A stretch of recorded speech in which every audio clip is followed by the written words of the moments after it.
Charlene Seda de Central Florida Immigration Attorneys en este jueves de septiembre, último día de septiembre, ya dándole la bienvenida a octubre. Este año se nos está yendo muy rápido, ¿verdad? Pero como decimos acá en Orlando, prendieron el aire acondicionado, ya no hace tanto calor. Hoy me decían en la oficina que parezca un regalo de Navidad, así que sí, estamos de festejando que ya mismo comenzamos con las festividades de Acción de Gracias y de Navidad. Me alegra estar contigo esta tarde para poder contestarte todas tus preguntas, ¿verdad? Personalmente, en este tiempo exclusivo tuyo y mío con tu abogada Charlene Seda. Así que no se diga más. Abogada, tengo en mi casa dos familias que acaban de pasar por la frontera de inmigración. Los dejó pasar una familia, los dejó pasar unas familias de Venezuela y la otra de Honduras. Necesitan una cita para que usted los oriente. Señor Saldívar, sí, eso es correcto. Los tendríamos que orientar, ¿verdad? Para saber si en efecto tienen una reclamación para una solicitud de asilo o si hay alguna otra solicitud que pueden hacer. Muchas veces cuando venimos, ¿verdad? De países, en este caso como Honduras o Venezuela, si somos perseguidos por alguna razón de opinión política o religiosa o porque somos de una organización particular o por una raza, por una etnicidad, pues podemos pedir asilo. Pero tenemos que tener muy en mente que tenemos que cumplir con los requisitos del asilo, que no es simplemente porque estoy buscando una mejor calidad de vida para mí o para mi familia, sino que cumplo con los requisitos de haber tenido una persecución pasada y que es más probable que no que voy a tener una persecución futura, que hay una presunción, ¿verdad? Si tuve una persecución pasada, que va a haber una persecución futura y que no me puedo reubicar en mi país, en ningún lugar, de una manera segura. O sea, por ejemplo, en Venezuela, que esa persecución me va a seguir acá, de Caracas a Isla Margarita o a Maracaibo. O sea, a donde quiera que yo me vaya, esa persecución me va a perseguir y las autoridades en mi país no están dispuestas, capacitadas o no han querido, ¿verdad?, protegerme. Entonces esa persecución me va a hacer víctima, no importa dónde me vaya o cuánto tiempo ocurra. Y estos son los requisitos que necesitamos cumplir para poder pedir el asilo y tener probabilidades de éxito. En adición, debemos de tener documentación que evidencie, ¿verdad?, esta persecución a la que estamos haciendo referencia. Y muy importante, debemos pedir este asilo dentro del primer año de llegar a este país, porque si no, tenemos que enseñar que hay razones extraordinarias por las cuales no solicitamos el asilo dentro de ese primer año. Entonces el peso de la prueba se nos hace aún más grave, más difícil. No sé si han escuchado que se está intentando que los mismos oficiales de inmigración, como lo fue esta servidora en USCIS, una vez te entrevisten y evalúen tu solicitud de asilo, puedan dar la decisión final sin tener que referirte a la Corte de Inmigración. Así que es muy importante estar pendiente si este cambio ocurre, porque va a ser necesario no solamente que usted vaya a su entrevista, sino que vaya muy bien preparado, cosa que muchas veces nuestros solicitantes no hacen porque fue un llenapapeles el que les hizo la gestión o porque un abogado o un llenapapeles les hizo dicha gestión para que los refirieran a la Corte de Inmigración para luego pedir lo que se llama la cancelación de remoción. Entonces, sí, en efecto, los oficiales de inmigración, como lo era esta servidora, van a poder tener la última palabra en cuanto a esa solicitud de asilo. Entonces no vamos a tener un día en corte, es muy importante saberlo. Y lo más esencial, ¿verdad?, del caso va a ser tener la documentación y estar preparado para esa entrevista en la agencia de inmigración, porque no vamos a tener la oportunidad de una revisión por un juzgador en la Corte de Inmigración. Bueno, dicho eso, vamos a la próxima pregunta. Disculpe. Hace 3 días, un tipo nos amenazó con una pistola y había un policía. Lo arrestaron, pusimos cargo y todo eso me puede ayudar a arreglar. Ok, señor Rivera, entiendo que me está hablando de lo que se conoce como la visa U. Miren, en el día de hoy estaba escuchando diferentes transmisiones en la radio que me dan mucha rabia porque los llenaspapeles están, ¿verdad?, tratando de llegarles a ustedes de cualquier manera. Yo no tengo ningún tipo de problema que ustedes los asistan, si ustedes no saben inglés, que ustedes les traduzcan los documentos. Los notarios tienen una función, los abogados necesitamos notarios para poder certificar un documento y certificar que la persona lo firmó. Sin embargo, los notarios y los llenapapeles y muchos que se hacen llamar paralegales que no tienen ningún tipo de certificado ni licencia de paralegal, no han estudiado derecho, no conocen el derecho migratorio, el cual puede ser tan complicado, tan complejo, ¿verdad? Y tan técnico. Y cuando no se hacen las cosas bien, quien se tiene las consecuencias es el solicitante, que en este caso es usted. Así es. Para la visa U, señores, no es que usted fue víctima de cualquier crimen y puede arreglar a la residencia. No, eso no es así. Si usted fue víctima de uno de los crímenes reconocidos en la visa U, que fue la ley establecida por el Congreso en el 2000 para proteger a las víctimas de crímenes, para poder incentivarlos a hablar, a cooperar con las autoridades, y usted fue víctima de uno de estos delitos, y usted cooperó con las autoridades en todo momento, declaró en contra de la persona, fue a la comandancia de la policía, hizo declaraciones juradas, declaró en el juicio, en todo momento estuvo dispuesto a contestar las preguntas de la policía. Si se mudó de dirección, le dejó saber al investigador, al policía del caso, le dejó saber que usted tenía interés en proseguir, ¿verdad? En que se hiciera justicia y en proseguir dichos cargos. Usted puede solicitarle a ese departamento que estuvo a cargo de la investigación, que puede ser el Departamento de Trabajo, si estamos hablando de abuso de trabajo o de tráfico, ¿verdad? De personas para venir a abusar de ellas en el trabajo. Puede ser inmigración, puede ser la policía, puede ser el abogado del county. O sea, no es solamente la policía, es lo que te quiero dejar saber.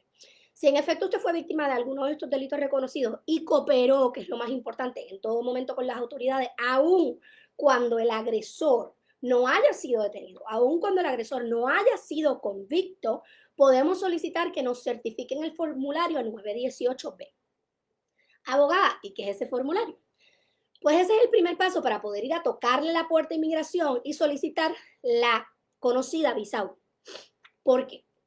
Porque un requisito para la visa U es tener esa certificación. Si no tenemos esa certificación por alguna de las autoridades competentes, no podemos hacer una solicitud de visa U. Pero una vez tengamos esa certificación, es aún más importante poder probar. Buen día, Ramón, ya mismo estoy con ustedes. Es aún más importante poder probar el tiempo que llevas aquí. Presencia física y continua, que siempre lo hemos comunicado. En adición de la presencia física y continua, tener buen carácter moral. En adición de tener buen carácter moral, no tener récord criminal, ¿verdad? O no tener algún récord criminal grave. Y solamente tener una entrada y tener la evidencia de que hemos hecho los impuestos, ¿verdad? Y de que hemos hecho nuestros impuestos correctamente. O sea que estamos prácticamente dándole copia de nuestra vida en Estados Unidos a inmigración. Una vez tenemos la certificación, que como te dije es el primer paso, que confirma que usted fue víctima de un crimen reconocido por la ley del 2000, que protege a las víctimas de crimen que están indocumentados o que están ilegales aquí, para incentivar que hablen y que cooperen con las autoridades y no tengan miedo a acusar o a llamar a las autoridades. Entonces vamos a la agencia de inmigración, a USCIS, donde esta servidora fue oficial de inmigración, y le dejamos saber a inmigración: mire, inmigración, llevo aquí 20, 30 años, he hecho mis impuestos, tengo 3 niños, no tengo casos criminales, no he salido del país, ¿verdad? Le dejo saber quién soy, porque esto es discrecional de la agencia en todo momento. Entonces, si usted fue amenazado con una pistola, esto es atentaron contra su vida. O sea, si le colocaron una pistola, ¿verdad? Y vino un policía, hubo una investigación, se arrestó el agresor, pues a usted trataron de matarlo, o hubo una tentativa de, porque se utilizó un arma de fuego para que usted entendiera que en efecto su vida estaba en peligro. Por lo que sí podemos solicitar esta certificación. Andrade, ¿puedo aplicar con una EB1 con un asilo pendiente? Ok, no me han llamado para entrevista, apliqué a mi asilo un mes después de vencida mi estadía, a los 7 meses, pero dentro del año.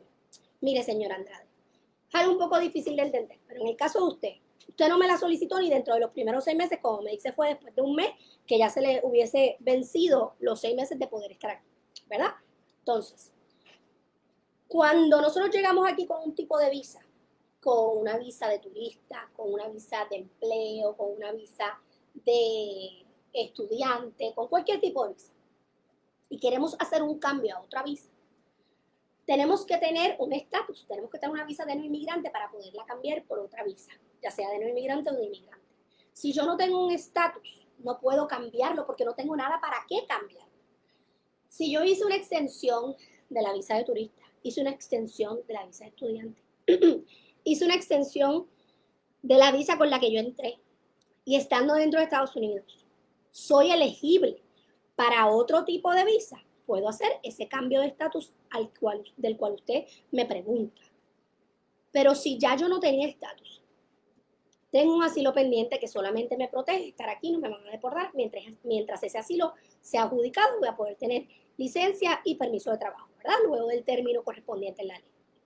Pero no tenía estatus migratorio al momento de solicitar el asilo, ni al momento de cambiar o hacer una solicitud de cambio de estatus. Entonces no puedo cambiar el estatus. Así que la respuesta sería que no. Y si lleva 7 meses esperando, de verdad que es muy poquito tiempo, las entrevistas de asilo se pueden tardar de 1 a 5 años, dependiendo de cuándo usted sometió esa solicitud de asilo. Un estudiante puede cambiar su estatus para negocio, puede crear empresa con visa F2. El F2 es un derivado, ¿verdad?, de la F1. Entonces, no podemos crear una empresa con ese tipo de visa. Sin embargo, sí podríamos cambiar la F1, el principal, o el que tiene la F2, que es derivado, a otro tipo de visa que nos permita trabajar y que nos permita hacer un cambio de visa para poder abrir, por ejemplo, un negocio como lo es la L1. ¿Ok? Siempre que no perdamos nuestro estatus migratorio, siempre que hagamos dicha gestión dentro del tiempo correspondiente autorizado en la ley. Buenas tardes, muy buenas tardes, Hernández. Quiero saber si usted me puede ayudar en mi caso de inmigración. Quiero enseñarle mis documentos de inmigración, para que ese tiempo tuve un gran problema. No sé si usted me puede ayudar. No sé si usted puede atenderme personalmente. Señora Hernández, claro que lo podemos atender personalmente. Nuestras oficinas en Sebring, Florida y en Orlando, Florida, ven a clientes presencialmente. Pueden venir a nuestras oficinas solamente una persona a la vez para protegerlos a ustedes y protegernos a nosotros, ¿verdad? A través de pues, la incidencia del COVID. Pero también lo podemos hacer de manera virtual y lo podemos hacer de manera telefónica. Así que con gusto podemos hacer lo que se llama una revisión de documentos, ver qué fue lo que le sucedió a usted en su caso, ver qué fue lo que le sucedió a usted en su caso y poderle contestar sus interrogantes. Señora Pérez, una pregunta. Es abogado de inmigración, pero en los Estados Unidos hay personas con otra identidad y son ciudadanos americanos. No entendí. Una pregunta. Usted es abogado de inmigración, pero en Estados Unidos. En Estados Unidos hay personas con otras identidades y son ciudadanos americanos. Señora Pérez, no entendí su pregunta. Sí soy abogada de inmigración.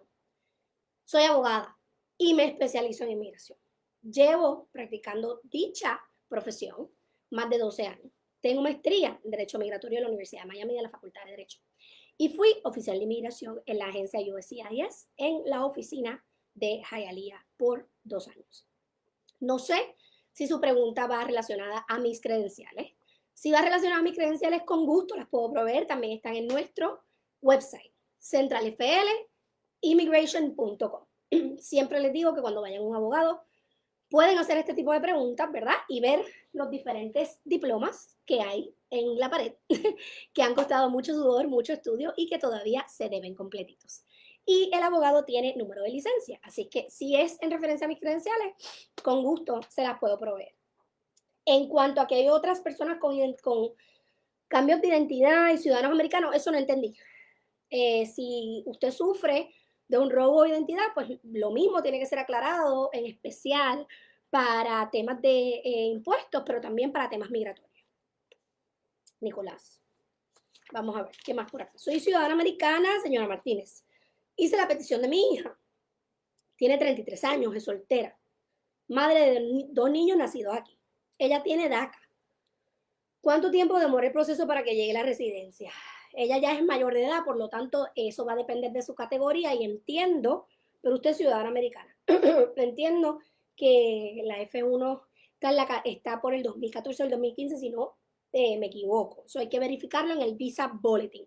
Usted coloca mes de septiembre o mes de octubre del 2021 en el Visa Bulletin, va a ver cuál es la categoría, que es una hija soltera mayor de 21 años, y va a verificar en qué año, qué mes y qué año está el Departamento de Estado otorgando visas en esa categoría, para que pueda tener una idea de cuánto puede tardar el que la visa venga disponible. También debe estar segura que su hija, aun cuando tiene el DACA ahora, no tiene ninguna otra razón o causal de inadmisibilidad. Discúlpame, ¿qué es causal de inadmisibilidad? Las razones por las cuales un oficial de inmigración, ya sea dentro de Estados Unidos o fuera de Estados Unidos, le puede negar la entrada a Estados Unidos. Eso es lo que se llama la causal de inadmisibilidad. Otra pregunta. Con DACA puede salir del país, tendría que pedir un permiso de viaje. Y ese permiso de viaje normalmente se da por razones de estudio o porque hay alguna condición médica de algún familiar cercano. Puede ser una abuela, puede ser una tía, puede ser una mamá, puede ser un niño, puede ser un sobrino, y alguna condición médica crítica, ¿verdad? Que mueve al solicitante a tratar de ir a su país a ver a esa persona que tiene la condición médica. Pero no debe de salir sin este permiso de viaje. Su hijo es autista, va a tomar tratamiento fuera de Estados Unidos. Esto es una razón que puede justificar ese permiso de viaje. Tiene que tener la evidencia de dónde lo va a llevar, qué médico lo va a tratar, cuál es el diagnóstico, por cuánto tiempo estará fuera, porque ese permiso de viaje es válido por un año, pero no debe de quedarse un año fuera del país. Mi pregunta es, ¿cuánto tiempo tarda para conseguir una certificación para la visa U? Tobías, eso depende de dónde se esté solicitando dicha certificación. He tenido solicitudes aquí que me las contestan en 2 semanas. Y he tenido solicitudes que estamos esperándolas hace 6 meses y hay que hacer múltiples gestiones.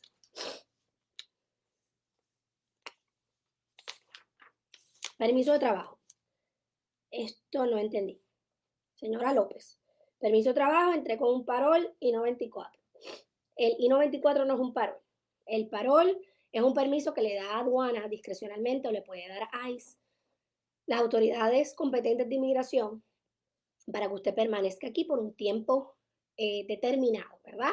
Uno que es muy común es el 212D5, que se da en la entrada. Que si usted tuviese una petición familiar de un familiar inmediato, valga la redundancia, con ese tipo de parol, pues podría entonces usted ser elegible para la residencia siempre que cumpla con los demás requisitos para la misma. Mi mamá acaba de recibir su residencia. Puede ingresar el trámite de petición para mí, mi hijo, menor de 9 años. ¿Qué posibilidad de que sea aceptada? Sí, señora, si usted está en su país, usted no ha cometido ninguna causal de inadmisibilidad, usted no vino aquí y se quedó más del tiempo, usted no tiene 3 ni 10 años de castigo, usted está en su país, su mamá, que en este momento es residente permanente, puede hacerle una solicitud a usted y usted estaría en la categoría de hijos mayores de 21 años no casados. Es importante que sepa que no puede estar casado para este tipo de solicitud. Vamos a ver. Otra pregunta por aquí. Y las peticiones familiares, porque me dice que qué posibilidad hay de que sea aceptada. Las peticiones familiares, recordemos, que van a ir a la esencia de esa relación familiar. Si es esposa o esposo, que esa relación sea verdadera.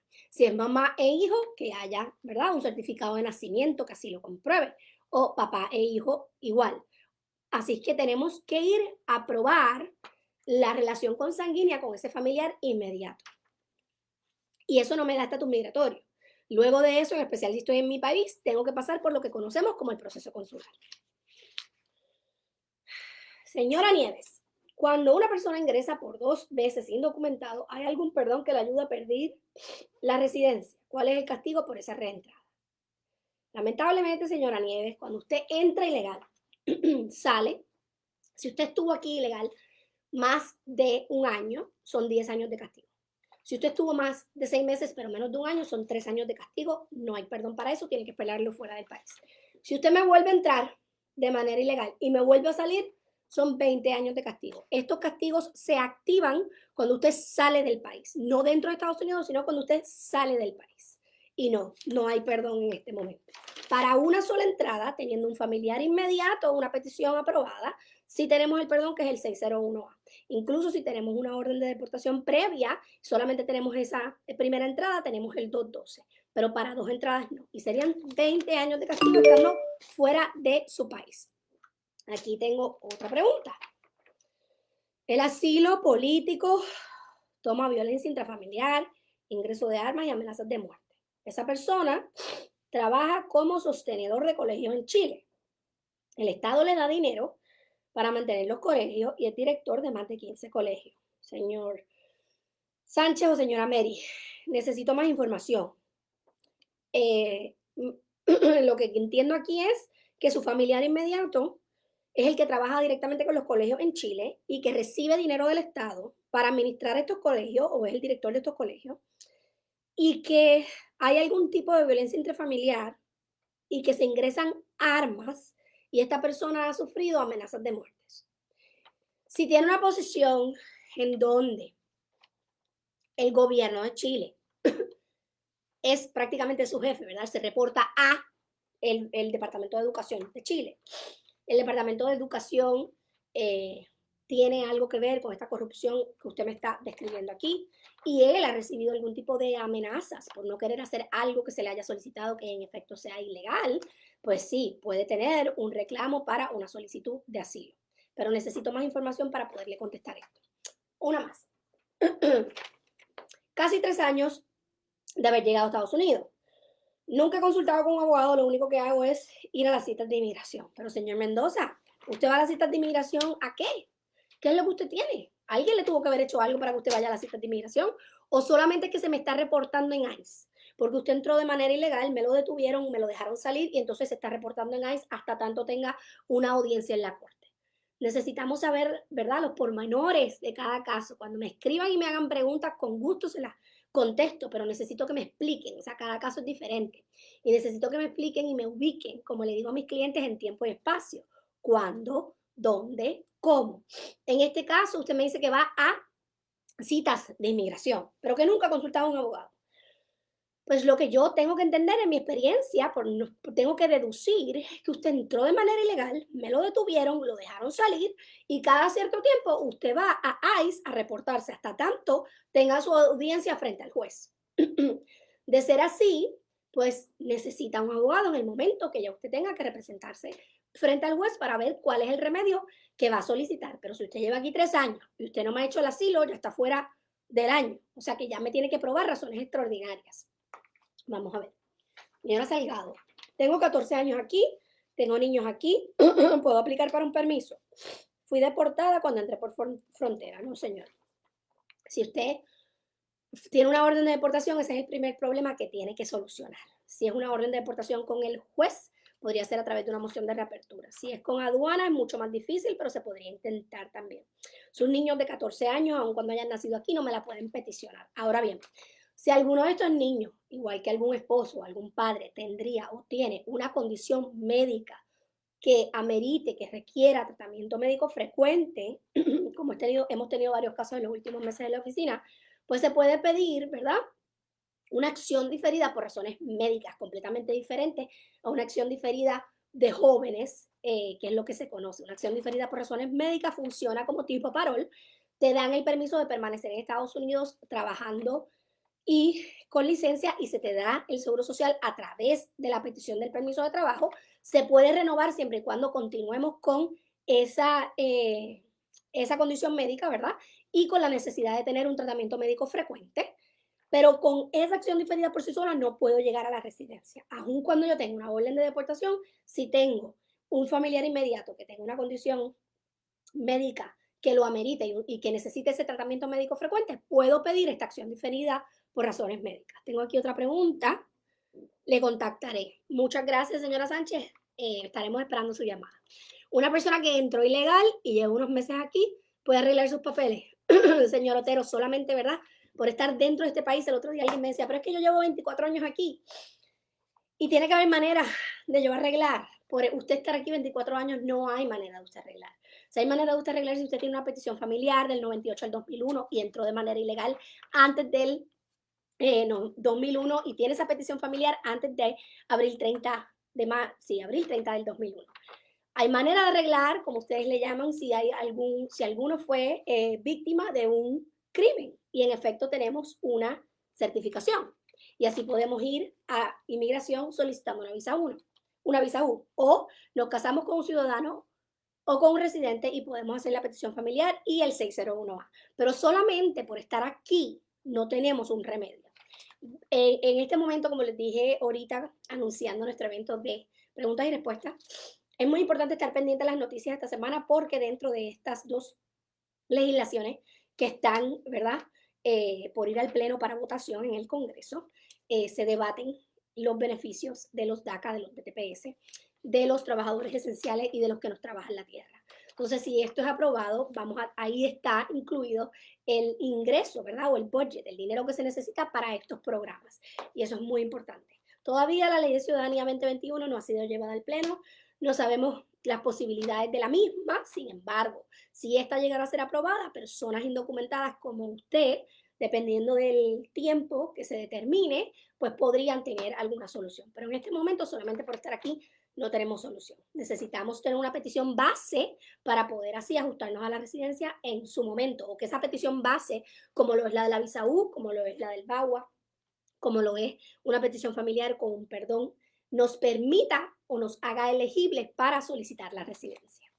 Bueno, con ustedes, su abogada Charlene Seda de Central Florida Immigration Attorneys, con oficinas en Sebring, Florida y en Orlando, Florida. Te puedes contactar con nosotros al 407-710-9026, 407-710-9026 y podemos hacer una consulta de manera virtual, telefónica o presencial. Así es que nos puedes seguir en nuestra página de Facebook Abogados de Inmigración Abogada Seda o en nuestro website en centralflimmigration.com, donde tratamos de darte la última información en inmigración en todo momento. Gracias por estar aquí con nosotros y envíame tus preguntas para nuestra próxima sesión de preguntas y respuestas con tu abogada Seda.